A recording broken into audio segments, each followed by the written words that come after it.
Hello, hello, hello. Today is going to be the creative side of Sultan Ali. Remember I told you once before that my religion is creativity. I'm not going to draw anything, I'm not going to paint or sculpt anything, but I'm definitely going to create a work of art. It's called a beef brisket.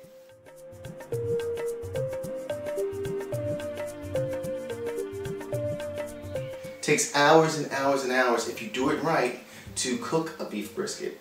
I'm going to cook it about 4 hours at a low temperature, and then I'm going to let it sit for, I don't know, maybe a day in the refrigerator, and then I'm going to cut it the next day. You don't have to really do that, but that's what I'm doing. I'm going to cut it the next day, sit it again. I'm going to serve it to a family. I'm doing a Seder. Beef brisket and cops go together. And the reason why it's like a crime how good it is. I'm going to put a cover on this beautiful table that I made, and it's going to be a trash bag because first part is bringing the brisket, and I'm going to cook it. I'm going to show you the brisket. You'll see why in a second, okay? Let's see this little baby right here. This is one of the little ones. You get this from the restaurant store, and you see what happens is, this is called C-R-Y-O-V-A-C, cryovac. This is a way they preserve the meat when they get it from wherever they get it from and to you, to the store, so that it stays fresh. It can stay fresh like this, I'm told, for about 3 months in packaging like this. Never test that out. But the idea is the air is out. Anyway, it holds all the blood and everything in. But once I open this up, there's blood everywhere. What do? Watch. So here, cut open a trash bag, very large one. We're going to cover the table. I mean, this is round for room, but heck, it's for cleaning up purposes. I want to get my creativity on and clean up, because I hate cleaning up, so make the cleanup as easy as possible. Now, the next thing that we got to do is bring out the meat, but before we do that, the meat is very messy, so when I open it up, the blood's going to spill all over the place. Even though I had this down to protect everything, which is fine, I don't want it on the floor. So I have this very shallow container that I got from, I forgot where, but it's one of those food service products that covers containers. I have it to catch the meat. Now normally I would put a cutting board in here if I was doing some serious cutting on top of this. This is a vegetable cutting board, preserved for cutting because it's green. I'm going to cut right on here if I have to, but the only thing that I have to do is butcher the fat off of this.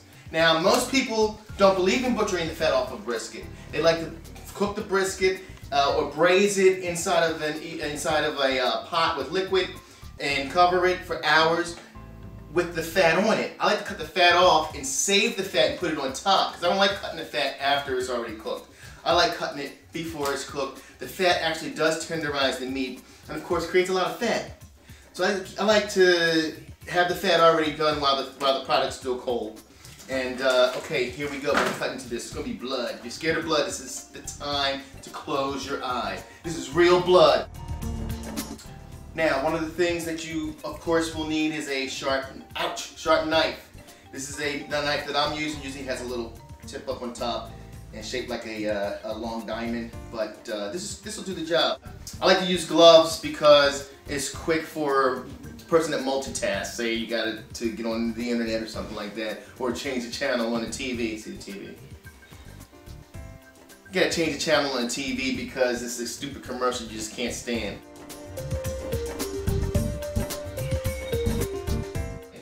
Gloves will help you go in and out of the one duty to the next duty without washing your hands excessively, because I have dry hands right now because you do wash your hands a lot. You have to wash your hands. But gloves helps you keep from washing them all this time while you're doing this task. And of course, you will see blood in the bottom of this. Now, even though the blood comes out, I don't like to have it come out. Oh look, there's not that much blood. That's good. This is unusual. This works for me. Now I'm going to show you this meat close up. Right back. Okay. Now you notice this beautiful brisket has huge layers of fat. This thing is thick, and I'm sure it's called something like extra connective tissues, and it's real tough. That's why it takes hours and hours to cook it, and all the moisture from this and the juices from this will just slowly break it down if you put it on low heat and in the oven. But for me, I have to remove this fat before I cook it, and I have to do there's another big fat core in here that needs to come out as far as I'm concerned. And then I cut it down so I can handle it better when it's time to sear the meat before I put it into the oven. And I do it with other vegetables, which you will see. Okay, the vegetables that I use are turnips, carrots, onions, rutabagas, and celery. Chopped all those things up. I usually put them in a Cuisinart food processor type thing, and then you'll see the rest. Going in the cut. Nothing special about cutting.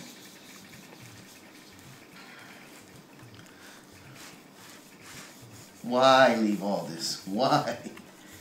I save it though. I save it.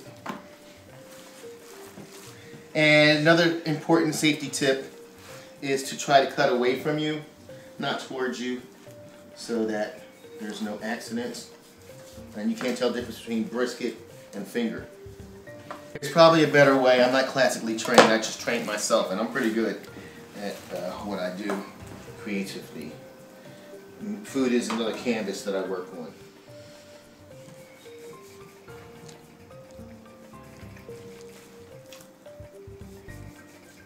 I was going to say that the other reason for me taking the fat off is because I don't have a lot of space. Never do, because I'm cooking for about 50 people. And I need space to make this come out right and save time. Because we're talking 4 hours for this all to cook. I'm going to pile them all together, which you'll see later. But the fat, this is just maybe, I just took off about 3/4 of the fat off of this piece of brisket. Some of this fat doesn't really bother me too much. It's going to come off really easy later. But this really did bother me. And plus, this is too large to handle. This is going to get cut down again later. But again, it's also for saving space. And you can put some fat on top and liquid, but the fat itself, it does aid in cooking. But to me, I just like to get it off right away.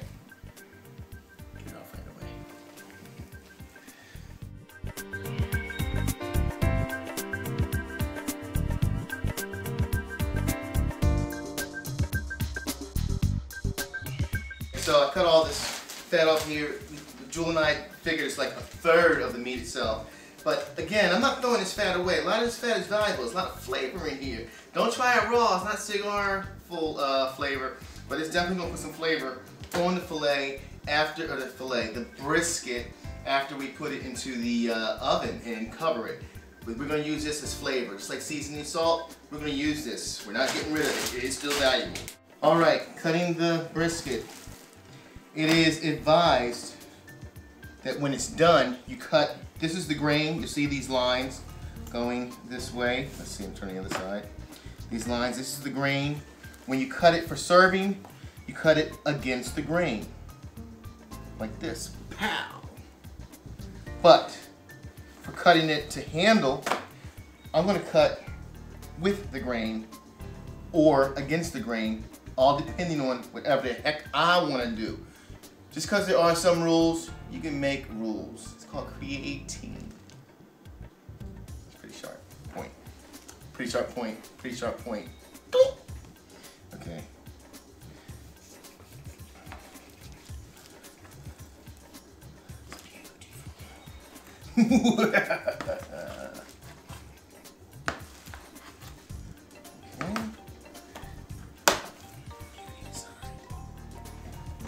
Still.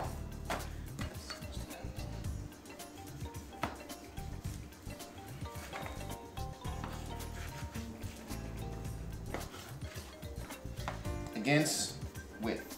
Against width. Okay. Alright, now you can shut that off. I'll do the rest of these just like this one.